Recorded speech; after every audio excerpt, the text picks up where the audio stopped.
respeito disso, que eu acho que hoje tem essa questão que muitas coisas que são feitas, né, e postadas em rede social, essas coisas, não são para agredir, né, justamente por falta de conhecimento, né, mas as pessoas têm aquela coisa de apontar o dedo e falar, nossa, você viu que ela fez... Mas espera, talvez ela não tenha feito com essa intenção, talvez ela não tenha percebido essa intenção, né? Essa questão, por exemplo, da diversidade, eu precisei de um chacoalho lá no grupo para olhar e falar assim, não, eu luto tanto por isso, eu defendo tanto isso, mas peraí, eu estou vendendo isso? Deixa eu olhar nas minhas redes sociais, deixa eu ver se eu estou mostrando isso, ou se eu estou mostrando para o mercado só o que realmente todo mundo pensa. Né? Porque às vezes a gente faz meio intuitivo, a gente não tem às vezes o conhecimento, a estratégia correta para defender essa ideia que você tanto acredita. E aí foi quando surgiu o vídeo, né? Um dia eu estava aqui, eu sou uma pessoa de muitas ideias, nem sempre eu consigo colocar tudo em prática. Eu falo que na teoria fica tudo lindo, né? Mas na hora de fazer aparecem as dificuldades. Mas esse lance do vídeo foi muito legal, porque assim, eu já tinha pensado como fazer isso, eu falei, mas, poxa vida, se eu fizer só um post, né, eu não sei o quanto isso vai impactar, né, a pessoa vai ver e vai falar, nossa, realmente isso né, faz uma diferença, e aí eu falei, como que eu vou atingir as pessoas, né? E aí um dia eu estava rolando lá o Face, e apareceu um vídeo relacionado ao Brasil, né, eu sou também turismóloga de formação, né, atuei muitos anos na área da hospitalidade, e eu vi um vídeo falando assim, não visite o Brasil, era o título do vídeo, assim. E eu, como turismóloga, já fiquei horrorizada. Eu falei, o quê? Como assim não visite o Brasil? Né? Que vídeo é esse? E em inglês ainda, né? Falei, como assim, né? A pessoa veio aqui falar para não visitar o Brasil. E aí eu fui ver, de curiosidade, o que se tratava.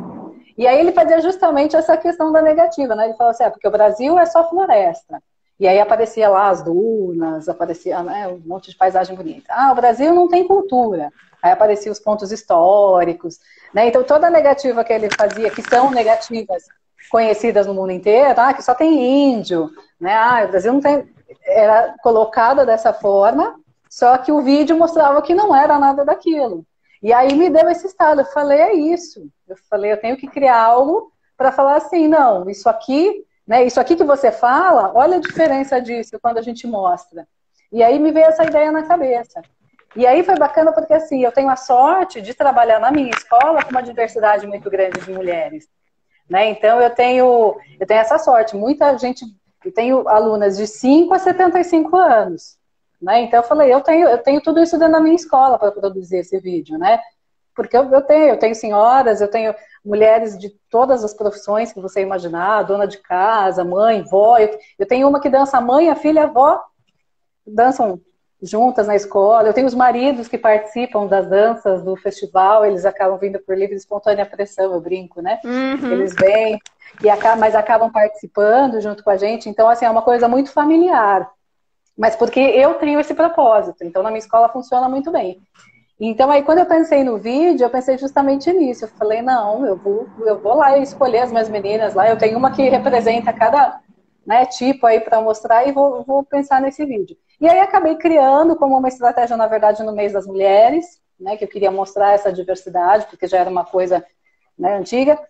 E aí, quando surgiu essa polêmica agora, né, eu falei, não, tá aí, eu vou postar de novo, né, o vídeo, porque eu acho que é isso que a gente quer dizer, né, não, é democrático sim, não é só democrático quando a gente fala das praticantes, mas quando a gente fala em mercado também, porque nós temos ótimas profissionais, né, que representam, né, de diversas formas o mercado, mas, né, como eu brinquei também com a Larissa, eu falei, teoricamente, né, isso deveria funcionar, mas nem sempre funciona da forma correta, né? Então, porque a gente percebe que o consumo da dança hoje em dia, ele continua sendo no padrão, né, que a sociedade impõe. Então, hoje, eu percebo assim, nesses anos todos, hoje eu percebo que existe uma abertura maior, sabe? Hoje eu vejo mais diversidade no palco, de profissionais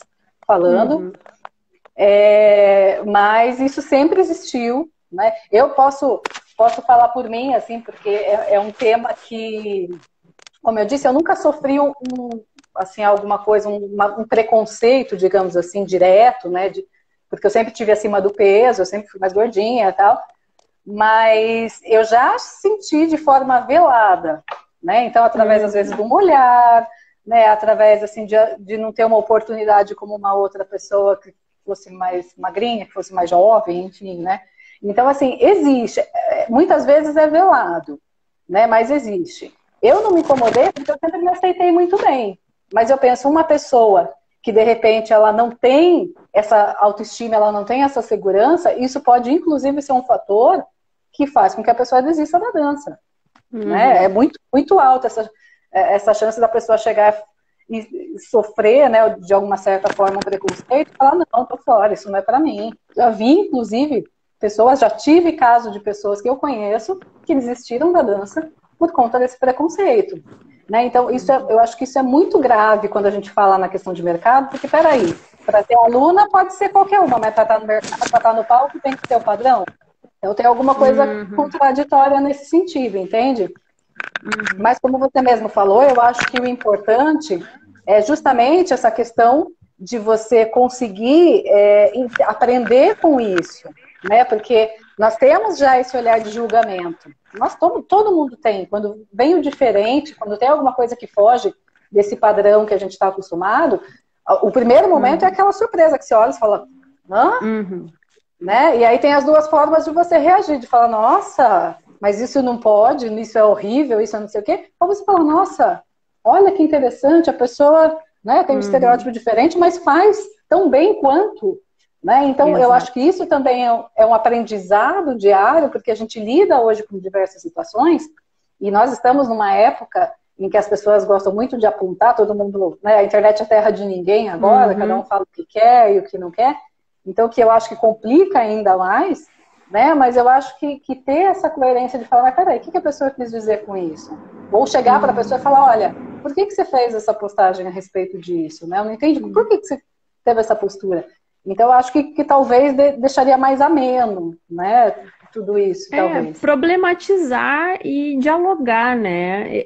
O problema é a gente também ver as coisas de modo fragmentado e fora dos contextos, né? E a gente trazendo também Bakhtin aqui, a importância cada vez mais de a gente ver como o contexto também faz com que os efeitos do que é dito, do que é feito, também sejam interpretados dessa ou daquela forma, né? Então, eu vi aqui nos comentários, acho que foi o Pedro, né, que falou assim, livre espontânea pressão, né? Quando tu comentou sobre os maridos fazendo parte, namorados, enfim, a família, seja como for, né? Quem acompanha, né? O livre espontânea pressão, junto com a palavrinha que tu usou, velado, né, já traz justamente essa atmosfera do diálogo bakhtiniano, que não significa a concordância. Às vezes sim, mas muitas vezes o contraditório, o contraste, as dissonâncias, né, e que geram tensão, embate, né? Então, por isso que essa live, ela tem, hoje o foco é a gente ir na tensão propriamente, né? Nessas vozes que a gente, e acontecimentos e relações que a gente sente ou se sente, né? Fazendo parte, assim, desse jogo que desconforta, algo que a gente ouve, opa, mas peraí, só um pouquinho, isso aí me deixou um pouco tonta, né? Porque as coisas, a gente não tem só vozes, né? Como é que eu vou dizer? Convergentes, né? E bom, e bem, que né? ótimo que seja bem. assim, e que ótimo que seja assim, né? Imagina um mundo que todo mundo pensasse igual, todo mundo. Não é isso, né, gente? É ver a heterogeneidade como riqueza, né? Como modo de a gente também crescer, né? E a gente se olhar, a importância da gente se olhar, isso tudo que a gente está trazendo aqui, a gente podia fazer um diálogo que fosse assim, vamos criticar quem critica, né? Mas e aí? Né? Quando a gente vai numa terapia, né? A gente pode falar, a pessoa fez tal coisa, me senti assim, ela me menosprezou. Não, só um pouquinho. Mas e eu? Né? Eu preciso apontar o dedo para mim, não só no sentido de que quantas vezes eu também não faço, percebendo ou não percebendo, mas no final das contas, a gente não pode acessar o outro, a gente só pode acessar a gente mesmo, Sim. em termos de uma mudança, né? Então é quase Uhum. essa vibe que hoje é quase uma terapia, né? Nesse Uma sentido. terapia. É a gente usar para pensar, refletir sobre as nossas próprias ações. Né? Mais Exato. do que ficar, é trazer as situações, claro, denunciá-las, porque é importante que a gente fale, é importante, olha, tem gente falando de que quem tem um peso X não pode dançar, tem gente falando que quem tem a idade Y não pode dançar, e não, a gente precisa ser a voz que vai dizer não pode, sim, não só pode como deve.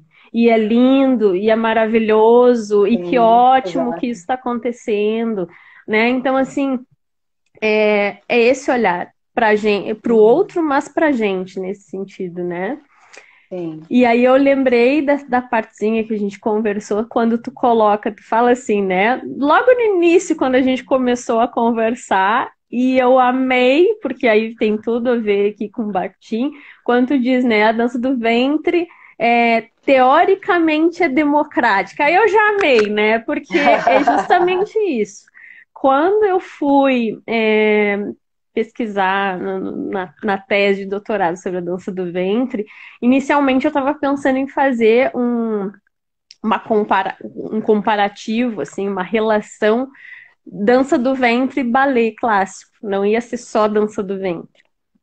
Porque eu ficava pensando justamente né, no caráter centrípeto, né, mais assim, codificado do balé em relação à dança do ventre, que supostamente, teoricamente, não tem nada disso, né? Aquela coisa, não, é uma dança que abarca todos os corpos, todas as cores, isso, mas e realmente ela tem esse olhar, essa acolhida, né? Sim. Como gênero, né? Realmente, ela não vai ter os princípios, muitas vezes, da codificação, porque não é uma dança decodificada, né? Que até tu falou, dança Uhum. acadêmica, né? Não tem essa Uhum. tradição, a tradição é diferente, é de modo diferente que se dá na dança do ventre, então, obviamente, ela não vai ter os mesmos preceitos, os mesmos códigos, né? Se a gente pensa como esse repertório, essa etiqueta que o balé clássico, por exemplo, tem, né? De peso, de idade, né? Uma estipulação, se tu quer te profissionalizar, né? Bom, não, o balé clássico tem que ter todo um outro percurso para que tu possa fazer isso. A dança do ventre, nesse sentido, ela é mais fluida, ela é mais Uhum. flexível, ela abarca Sim. realmente todo. Se tu tem um peso X, não, isso não vai ser um problema. Se tu tem a cor Y, isso não vai ser um problema. Tu vai poder ir lá dançar e com certeza. Agora, isso não quer dizer que não haja preconceito igual, que não haja Exatamente. também vozes internas, muitas vezes, porque a gente vive num mundo, e aí vamos pensar nos contextos, né? A gente vive num mundo que é preconceituoso, conservador, Sim. e isso não é aleatório, social, é um aspecto social, cultural. Essas vozes, elas também não estão ali de modo aleatório, né? Toda uma construção, tem todo um Sim. imaginário, e se tratando de dança do ventre, que já é um corpo estranho para nós, Uhum. né? Já mistura Verdade. também culturas muito diferentes, em tempos muito diferentes. Então, assim, já é uma hibridação, né, muito grande, muito densa. Então, obviamente, vão ser discursos entrecortados muito por essas nuances, né, centrípetas, Sim. centrífugas, de abertura, de engessamento, né? Então, a gente vai percebendo em muitas situações.